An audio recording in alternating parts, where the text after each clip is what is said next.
السلام علیکم دوستو، میں ہوں عاصم سہیل اور آپ دیکھ رہے ہیں میرا یوٹیوب چینل اور فیس بک پیج۔ امید کرتا ہوں کہ آپ سب خیریت سے ہوں گے۔ اللہ پاک آپ سب کو اپنی حفظ و امان میں رکھے۔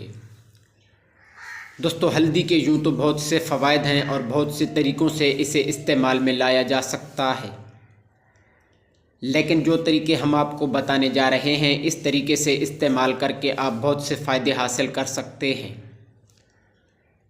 دوستو، اگر آپ قوت مدافعت بڑھانے کے لیے ہلدی کو استعمال کرنا چاہیں تو آپ اسے دودھ میں شامل کر سکتے ہیں۔ اس کے لیے آپ ہلدی کی چائے بھی بنا سکتے ہیں جسے ہم گولڈن ملک کہتے ہیں۔ 1 کپ گرم دودھ میں آدھا چائے کا چمچ ہلدی شامل کریں اور اسے آپ پی سکتے ہیں۔ اس کے علاوہ مرہم کے لیے ہلدی اور پانی کا پیسٹ بنا کر زخم یا پھر جلن والی جگہ پر لگا کر آپ اسے مرہم کے طور پر استعمال کر سکتے ہیں۔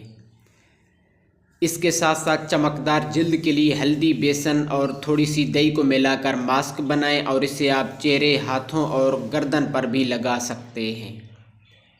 اس کے بعد داغ دھبے کم کرنے کے لیے ہلدی کو شہد اور لیموں کے ساتھ مکس کر کے متاثرہ جگہ پر لگائیں، اس سے داغ دھبے ختم ہو جاتے ہیں۔ اس کے علاوہ جوڑوں کے درد کے لیے استعمال کرنا چاہیں تو ہلدی کو تھوڑی سی ادرک کے ساتھ چائے میں شامل کریں، یہ درد اور سوزش کو کم کرتی ہے۔ اگر بد ہضمی ہے تو کھانے کے بعد نیم گرم پانی یا دودھ میں تھوڑی سی ہلدی ملا کر پی لیں، یہ بد ہضمی کو بھی ختم کرتی ہے۔ اس کے علاوہ اگر نزلہ زکام ہے تو نیم گرم دودھ یا پانی میں ہلدی اور شہد ملا کر رات سوتے وقت پی لیں، اس سے نزلہ زکام کی روک تھام میں بھی مدد ملتی ہے۔ دوستو، اگر اس کی احتیاط کی طرف آئیں تو ہلدی کا زیادہ استعمال جگر کے مسائل پیدا کر سکتا ہے، اس لیے اسے اعتدال میں رہ کر ہی استعمال کرنا بہتر ہوتا ہے۔